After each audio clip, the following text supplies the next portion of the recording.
G'day guys, welcome back to another video for the channel on Footy Sirens, where today we're taking a look at AFL trade rumours and how likely they are to happen at this current time. If you enjoy this and want to see a part 2, leave a like, subscribe, turn on the notification bell so you don't miss out, and let's begin.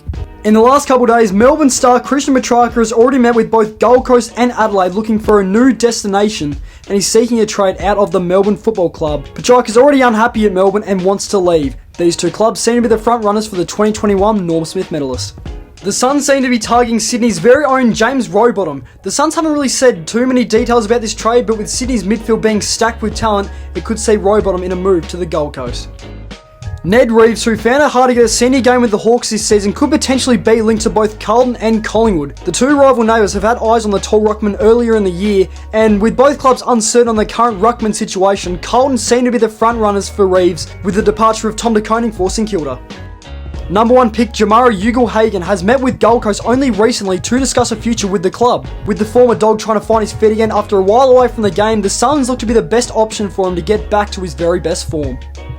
Braden Fiorini has been somewhat linked to both Port Adelaide and Essendon Football Club. One of the most underrated footballers in the competition, only really got selected during the mid-season of last year for his excellent performances in the VFL for the Suns. However, he is looking to stay on the Gold Coast on a 3-year deal and might shut the door on this rumour. For what is seen as one of the biggest trade rumours of this season, Zach Merrett has been exploring options with other clubs in the AFL, although looking to remain in Victoria. Merrett has already been linked to the Hawks, with their list already seeming to lose a couple stars. It could open a salary gap for the Essendon skipper to join the brown and gold. Already expected to depart the Suns, Connor Budarick has already had options in the air for a new club. The frontrunner for the defender is the Western Bulldogs, which they could use him as a utility across the ground, which on some occasions he already did at his time at the Suns. Rumours went around that Callum Wilkie was a possibility of leaving the Saints for the Western Bulldogs. However, luckily for the Saints, Wilkie announced he's sticking with his current club and will not be requesting a trade at this current time with a new contract blooming.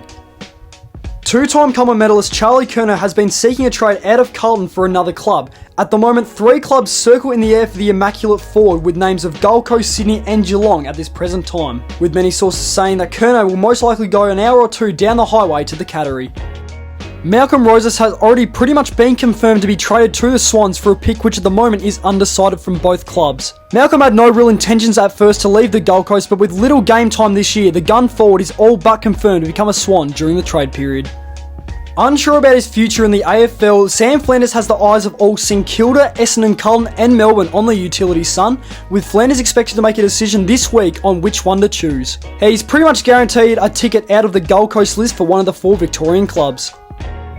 After not being able to play a game this season with Hawthorn, Jai Sarong is linked to the Bombers and North Melbourne as he looks for more time in the top level. His stats have been very good as of late during the VFL season with Box Hill, and the 2 clubs could look for an offer to take in the defender. James Worpel is looking to leave the Hawks for rivals Geelong very soon. Talks have been that Worpel is expected to sign a 4-year deal with the Cats, and for the moment, it's looking very likely to happen. After acquiring Tom de Koning, star ruckman Rowan Marshall has appeared to be in talks with the Cats in a potential trade. The Cats could be on the hunt for a new ruckman and replacement of Rhys Stanley or even Mark Blitzarves, and boost their midfield and also their tolls. It'll be a question whether the Cats take Charlie Curnow or Rowan Marshall to determine this trade.